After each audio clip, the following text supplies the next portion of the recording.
মিথ্যা কথা বলবে না তুমি আমার সাথে। তোমার সাথে যদি তোমার এক্সের কোনো ছোট পর্দায় নজর কেড়েছেন তাহিয়া। ছোট পর্দার এই প্রজন্মের নবাগত অভিনেত্রী নবা তাহিয়া ইতিমধ্যে ভালো কিছু গল্পের নাটকে অভিনয় করে দর্শকের মধ্যে বেশ সাড়া ফেলেছেন। সম্প্রতি তার অভিনীত বেশ কিছু নাটক প্রচারিত হয়েছে। প্রথম নাটক পথিক সাধন রচিত ও পরিচালিত আমার ঠিকানা তুমি, ও অন্যটি সিজান রচিত ও মোহন আহমেদ পরিচালিত ভালোবেসে রেখো।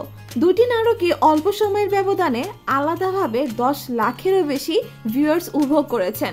দুটি নাটকেই নবার বিপরীতে অভিনয় করেছেন পার্থ শেখ। দুটি নাটকে অনবদ্য অভিনয়ের জন্য বেশ সাড়া পাচ্ছেন এবং প্রশংসিত হচ্ছেন নবা।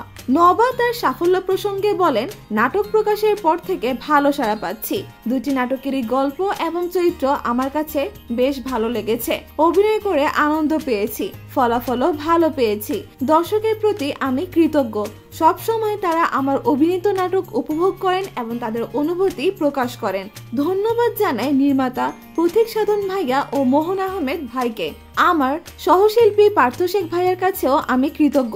আগামীতে আরো ভালো গল্পের নাটকে কাজ করার প্রত্যাশা রাখি। বিটিভিতে ছোটদের অনুষ্ঠানে আবৃত্তি দিয়ে শুরু, এরপর বিটিভিতে উপস্থাপনা। 2021 সালে বিটিভিতে প্রচারিত হয় তার প্রথম নাটক। এরপর থেকে নাটক ও বিজ্ঞাপনে তিনি নিয়মিত কাজ করে যাচ্ছেন।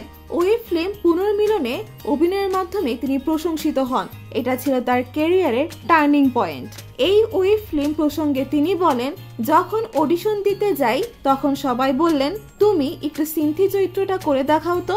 করে দেখানোর পর আরিয়ান ভাই বললেন আমরা সিনথি পেয়ে গেছি। তারপর সিনথি চরিত্র অভিনয় করে আমি খুব প্রশংসা পেয়েছি। মডেলিং, বিজ্ঞাপন, উপস্থাপনা এবং নাটকে নিয়মিত কাজ করে তিনি দর্শকের কাছে প্রিয় মুখ হয়ে উঠেছেন। নবা অভিনীত অন্যান্য আলোচিত নাটকের মধ্যে রয়েছে সালিশ, মেঘফুল, প্রথম প্রেমের বানান ভুল। শর্ট ফিল্মের মধ্যে রয়েছে বুনো হাঁস, বিসর্জন, বড্ড মায়া লাগে, সহযাত্রী, জেদ ইত্যাদি। অভিনয় দিয়ে এই কনিষ্ঠ অভিনেত্রী সবার মন জয় করে ছবি অঙ্গনে তারা হয়ে জ্বলজ্বল করতে চান। সো ভিউয়ার্স, আপনাদের কাছে এই প্রতিবেদনটি কেমন লেগেছে কমেন্ট করে জানাবেন। কথা এন্টারটেইনমেন্ট, আমি সালমা জাহান।